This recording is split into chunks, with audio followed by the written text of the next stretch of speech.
Hello everyone. This evening we are booked at Sienna, which is in Kolkata, and we have booked ourselves for a 13-course dinner.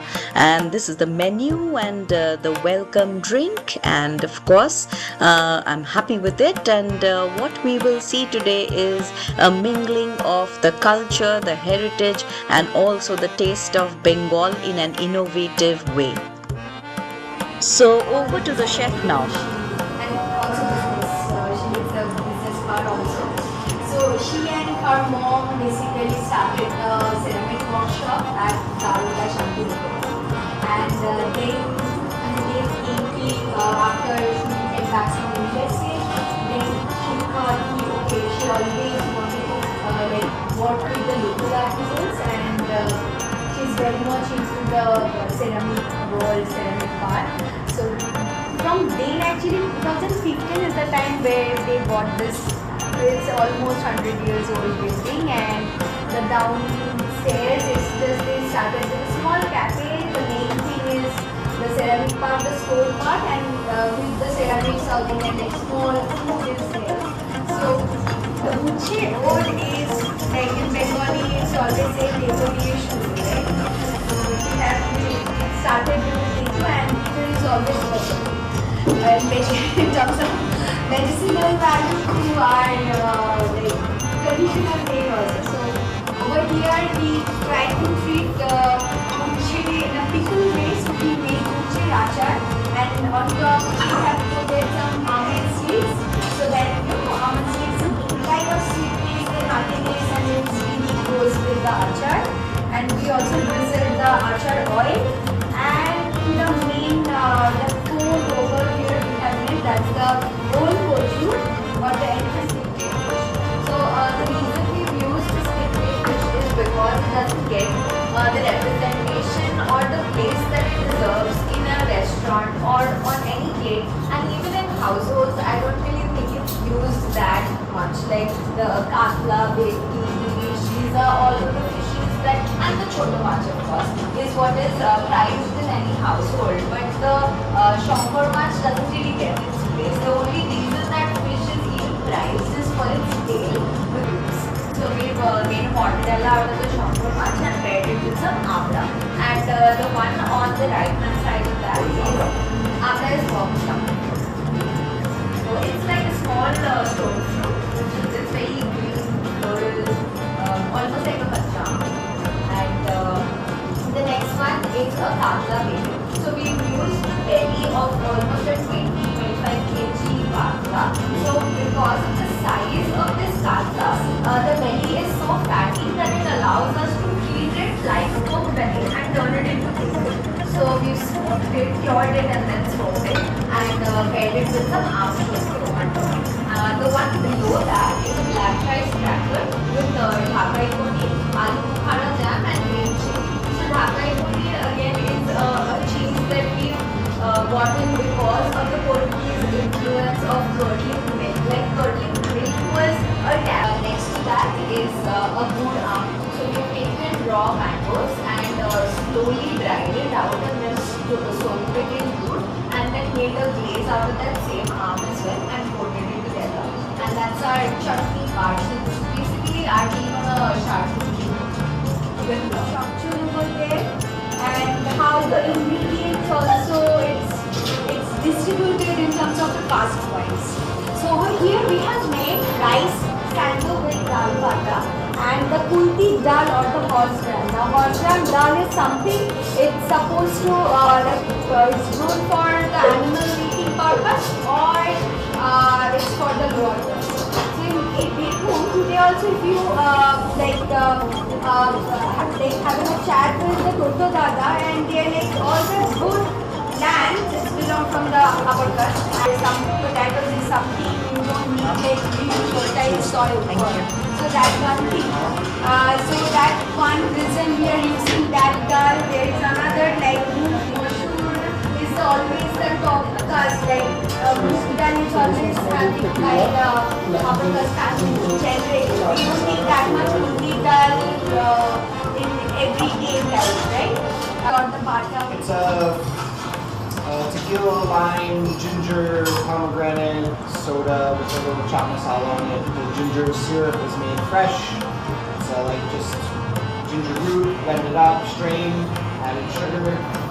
Same thing with the pomegranate, fresh pomegranate, juice, and added a little sugar, and then fresh citrus, blue tequila, and a little chopped masala for a little bit.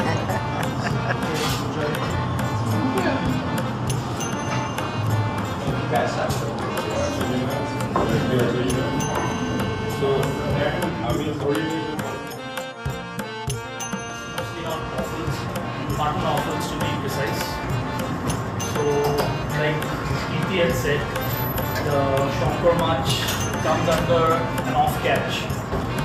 We do not believe in off catches, and so these for others it may seem as off cuts, but we try to use the whole animal because it's also paying respect to the animal that's dying for us, and also we practice close to tail eating. So for this we have the kidneys, the heart, the udders, testicles, and it's wrapped in caul fat, which is the stomach lining.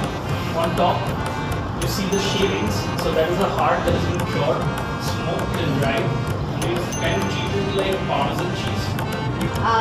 So as a Bengalis are very kind of omnivorous community where we are eating the vegetable and the animals together. And we always love to put something like she was saying like chili meat or the fried fish, everything in a vegetable.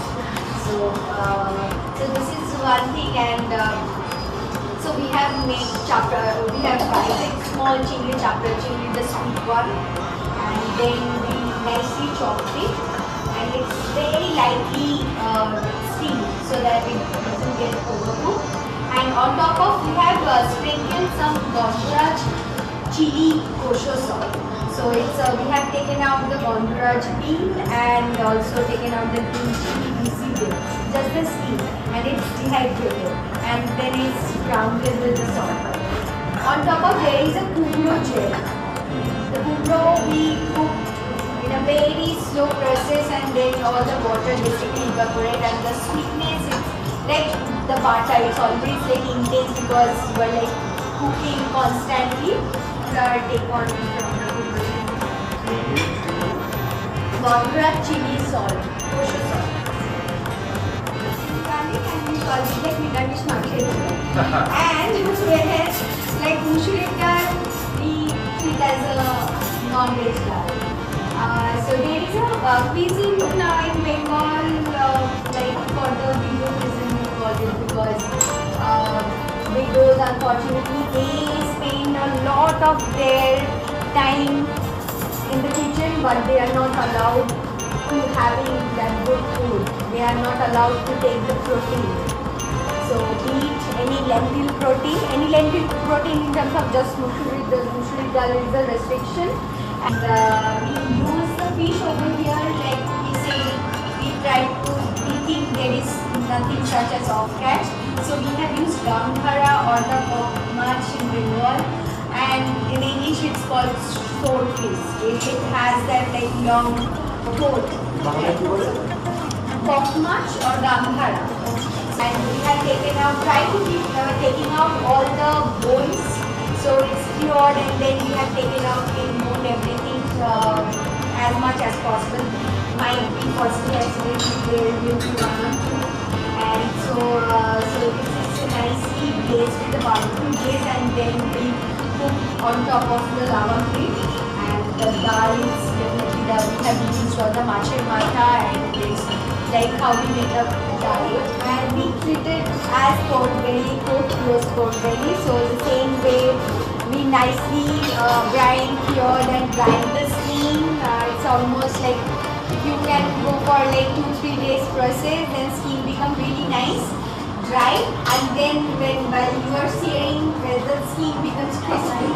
So and kalo jire mustard oil vinaigrette we make, because this is jhol, like our regular go-to jhol is khoshed and kalo jire, that's a patla machar jhol, right? That's a combination. But even over here also, when we are talking about the four fourons, 5 foron is something it's always, everyone talks about just marshmallow. In-house we made the vinegar with the ginger and then it's mustard with the mustard oil and the Parle-G will be dry roast and we will make with the emulsion.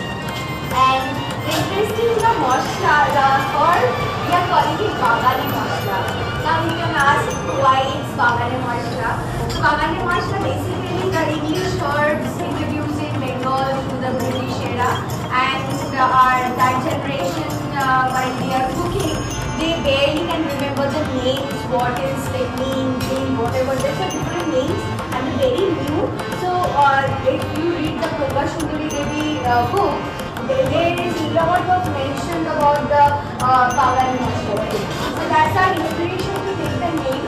And over here we have used Mexican tea, which calls episode. There is dill, there is lavender, there is shisho. So you don't have to remember the names. It's a difficult one. So it's easy to call them as Bagani masala. And also that Marcocho is basically the British family. And then we have used some Marcocho and we fried. And the sauce we have made with the Kalapuna spice, which is Kalapuna from the Bangladesh Chattogram. And the main spices they use generally is radhuni, basically celery seeds and nutmeg, javitri. Those are the spices they use a lot.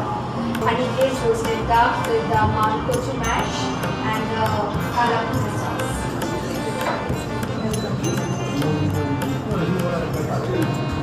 Yes. Have very strong influence from the Mughal era. So we made some mangshu risala and the risotto rice also is with the risala gravy, and the mangshu we have used is because we are so obsessed with which part we are eating. It's always the shamir paya, either the neck or the ribs. Like throughout the northern India, they always went for the rat. Even if they are making the kebab also, it's always use the rat part. But in Bengal, if it's curry cut, then it's fine, or it's like just shamir paya and rib. Those are we go slow cook, and then we have taken out the marrow from the neck and we make the marrow butter. That's sprinkled on top of the mangshu noodle. So again, we pulled out the mutton, we make meat, and it has very nice ratio of the fat and meat both. So we made the roulade, and that's last when it's set. Then we cut like a coin, and then it's nicely seared and on top of the risala. So obviously this is kind of our like lactation because we really love our risala. This is one recipe actually I borrowed from my home, like my and. I remember my grandmother introducing me to something called falahar, right?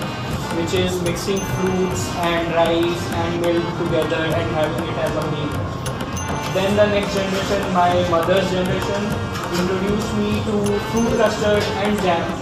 So there is also milk, fruits and any flavored jam, fruit based.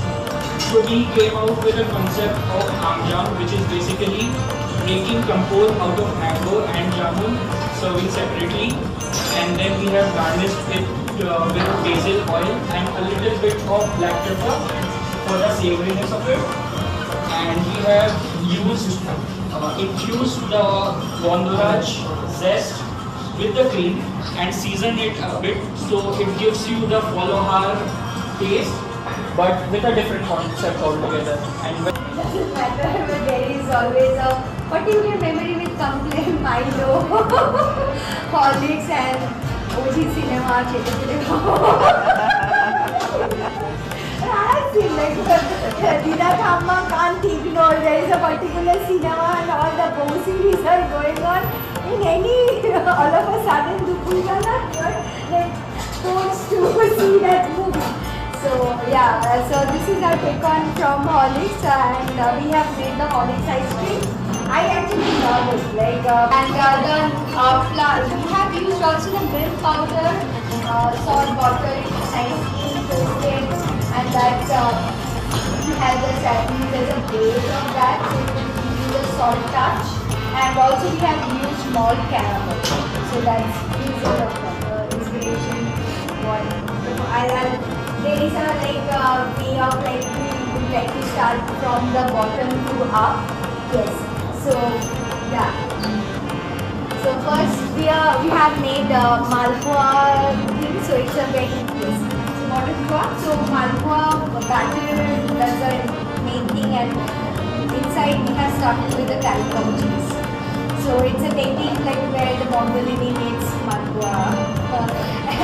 And then we have made some short bhaja. So again, it's like milk on milk, different sandwich. Third one is a potol sandesh. We have used the potol. Now potol sandesh is very common, and it's again we generally from traditional part also we always use some vegetables in our mishti. The last one it's taking inspiration from the Monohara, which comes from the Jonai. It's a very famous place, and their mishti Monohara is so when our preservation it's not there, the fridge wasn't there, refrigerator. So they used to make the chena sandesh, but always topped with the sugar coating syrup. Jamun, syrup, coconut milk, whole egg, frangelico, bourbon. That's it. Oh, sorry, this is all I couldn't make this non-alcoholic. This is the live kitchen from where we were being served all this while, and if you're in Kolkata, do book yourselves in and let me know how you like the food. And if you're not in Kolkata, do enjoy the video. If you drop into town, then do book yourselves at Sienna and experience this wonderful live kitchen, which gives you a very unique taste and an evening that you will remember.